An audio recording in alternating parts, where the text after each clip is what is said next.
Hello everyone, my name is DaveDev and welcome to this video. This is the first lecture of a series of videos where we will go through what is a REST API, how it works, and how to implement one from scratch using PHP. In this lecture, we will take a look at what is a REST API and how does it work in the background. Nowadays, most applications that retrieve or send information through the internet use what is called a client-server architecture. The client being the application that the user uses, also called front-end, which will request something to the server. And the server, also called backend, it's another machine remotely listening to all the requests that each client sends and responding accordingly. One example of an application that uses this architecture is a website, where the client is the browser which requests access to the web pages, and the server is a remote web server that responds with HTML code that will be rendered on the user screen at the end. In web applications, the client sends requests to the server using the famous HTTP protocol, and the server replies accordingly to those requests. A REST API is very similar to a web application, with some key differences that we will explain in a second. REST stands for Representational State Transfer, named after a PhD student thesis project. Although the name is quite misleading, it is the basic convention for building HTTP services that will behave the same way as a web server. The client requesting an operation to the server and the server performing that operation or not and replying back to the client. Let's take a look at an example of a client request on a REST API. The first thing that we need to look at is the operation that the client is requesting to the server. This is also known as a HTTP method. We will explain in a little bit the differences between each method. This represents the action that the client wants the server to perform. The second part of the request is the server address, which can be an IP address or a domain, just like in website applications. This will point to the remote web server that will handle the requests. The third part is the service that we want to access. In this case, I want the server to just give me information about a user. And if you haven't noticed, there's one last section, which is the parameters section. This will specify the arguments that the server is going to use to perform and respond to this operation. In this case, I want information about the user with the ID 1. Something to note here is that this structure is not a standard and each developer will have its own way of formatting the REST API requests. However, this structure is quite common among REST APIs that are on the market. Let's take a look at the different request operations that we can use. The main operations that we are interested in are to create new data to the server, to read data from the server, to update data that is already created from the server, and to delete data from the server.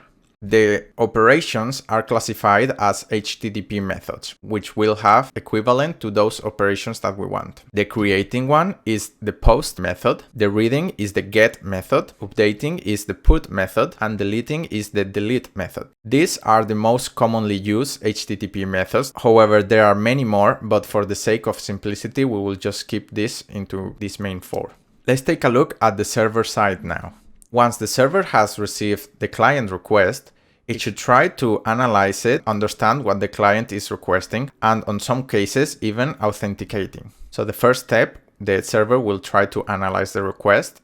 The second step would be to authenticate the client. This step is not mandatory, but it's very commonly used to limit the accessibility of the users.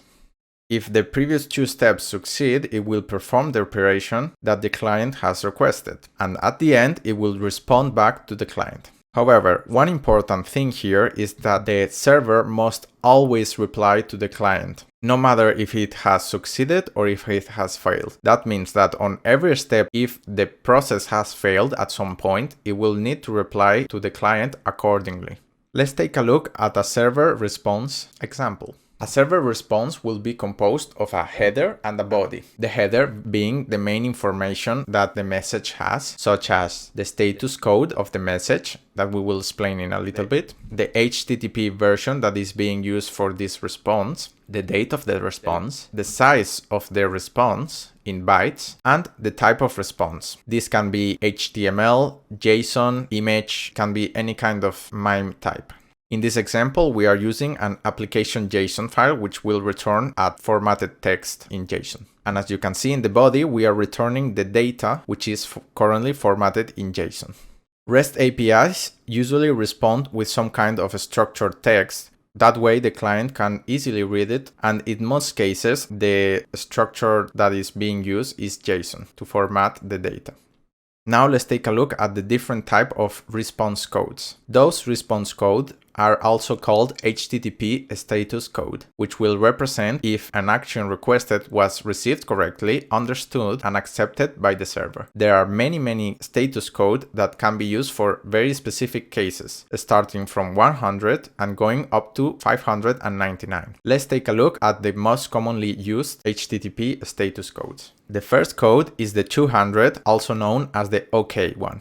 This is the standard and expected response for a HTTP request, which will represent that the request has been successful. The 400 code, also known as bad, means that the server could not understand the request. The 401, also known as unauthorized, means that the request requires some kind of user authentication to progress. However, there's another one very similar, being the 403, which is also known as forbidden, with the difference is that the requester does not have access to the resource. And one famous one, the 404, also known as not found, meaning that the server could not find the request resource. And this is the end of today's lecture. I hope you now have a basic understanding of how a REST API works before we put our hands to work implementing this architecture in code. On the next video, we will implement a REST API from scratch using PHP. Please leave a like if you enjoyed the video and subscribe to not miss out on any of my next lectures. Leave a comment down below about any questions or suggestions you may have. See you on the next video.